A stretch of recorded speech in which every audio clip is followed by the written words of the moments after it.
Chicago Chiefs and Louisville Lightning play in this one. Barry Sanders comes back, and so does Vaughn Hebron. We start off with Steve Young throwing it down the right side to Sean Collins, and then he would follow this up.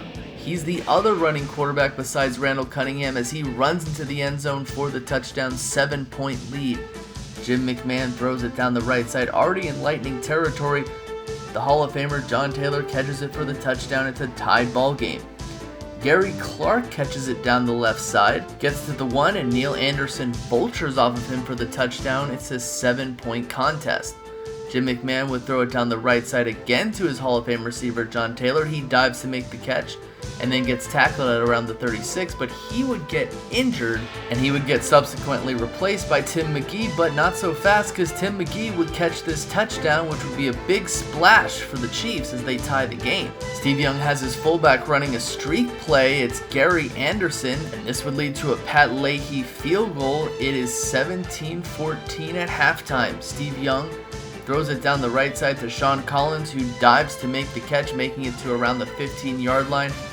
And then Neil Anderson would go up the middle for the touchdown for the Lightning. It's a 10-point ball game. Jim McMahon throws it over the middle. The ball is intercepted by Kevin Smith, and Steve Young would return the favor, throwing an interception to Mark Carrier as he jumps up to make the catch, getting it to around midfield. And then Jim McMahon would go back at around midfield, throw it to Tim McGee, 10-5, but he gets sacked here by Marco Coleman. This would lead to a Jason Stravovsky field goal, and the Chiefs are still down by 7. The Lightning are going to punt on 4th down, which would be a huge gap here as Barker gets tackled before he could punt. It's a turnover on downs, and Jim McMahon says, "We're 2-3. I need to get into this game. We need to score." And he gives it to Barry Sanders for his first touchdown of the season. And I think he's giving all the other running backs a head start. Overtime, if you get the ball first, you usually win. Louisville gets the ball first. Let's see what they do as they choose to receive.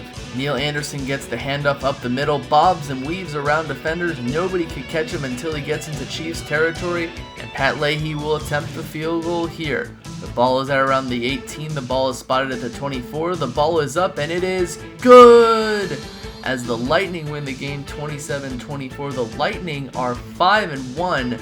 The Chiefs are 2-4, and they need to catch up.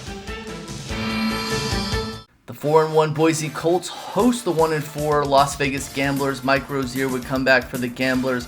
The first play would be to Chris Warren down the left side. Gets 11 yards, but he would get injured, and he would be replaced by Stanford Jennings.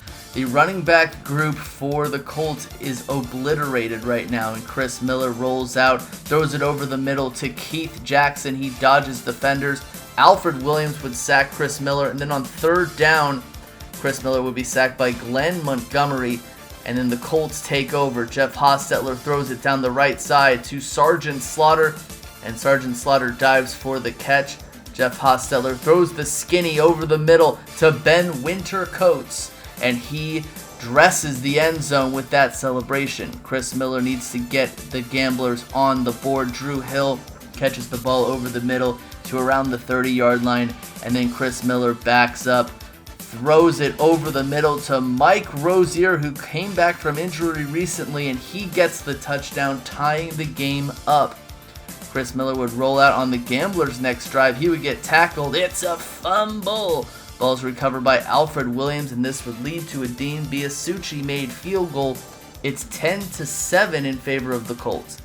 Chris Miller, he fumbled on the last play, on the last drive, but he throws it deep to Ricky Sanders, the big play receiver for the Gamblers, and he could go all the way, and he does for the touchdown. 4-point lead, another lead change in this game, but not so fast. Jeff Hostetler throws it over the middle to Webster Slaughter, but this Biasucci field goal would be no good. Jeff Hostetler on their ensuing drive would throw it down the left side to Herman Moore, and then he is absolutely dazzling on this throw to Herman Moore in the end zone for the touchdown. It's a 3-point lead for the Colts. Last minute of this game for the Gamblers would throw it down the right side to Drew Hill. He catches it at the 25-yard line, and last-ditch effort for the Gamblers. Chris Miller gets pressure in his face. He throws it down the left side. It's caught by Ricky Sanders. And the Gamblers upset the Colts 21-17 as the Gamblers got their first win in quite a few weeks. The still perfect Cardinals go to New York to play the Empire, and Marcus Allen will come back for more in the arsenal for the Cardinals, but we'll start off with New York. Tricky Ricky Irvins running down the left side, getting it to around the 48-yard line, and then Steve DeBerg would survey the field, throw it again to the left side to Tricky Ricky Irvins, making it close to the red zone, but after the drive stalls, Scott Norwood would make a field goal. It's 3-0. New York is on the board first. Flipper Anderson getting the ball on the next drive for New York, and then Scott Norwood would add another field goal. I'm really glad his field goals are not going wide right. Ken O'Brien would get the first drive for the Cardinals, giving it to Robert Clark, making it into the red zone, but after the drive stalls, Ken Willis would add the field goal. It's a 3-point ball game. New York would make a mistake here. Steve DeBerg would throw it down the right side. It's intercepted by Eddie Anderson, and then Ken O'Brien would survey the field. No pressure in his face. Throw it down the left side to Reggie Foghorn. Langhorn in the end zone, but Ken Willis misses this extra point, so it's still a field goal game. Steve DeBerg would hand it off to Tricky Ricky Irvins.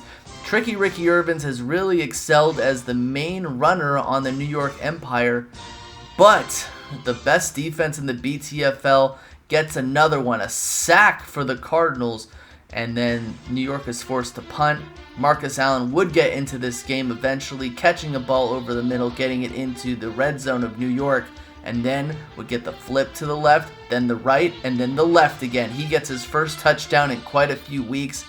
4th and 2 for New York. They're going for it down 10, and Tricky Ricky Irvins can't get the touchdown, but Ken Willis tries for the field goal.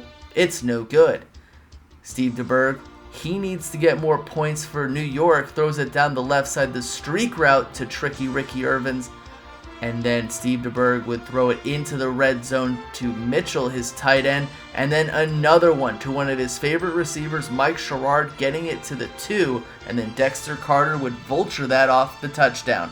4th and 11, last-ditch effort for New York. DeBerg runs out of the pocket. He's sacked by John Grimsley, and he gets nothing. Cleveland adds a field goal, and they edge off the Empire in a close game, and they're still perfect.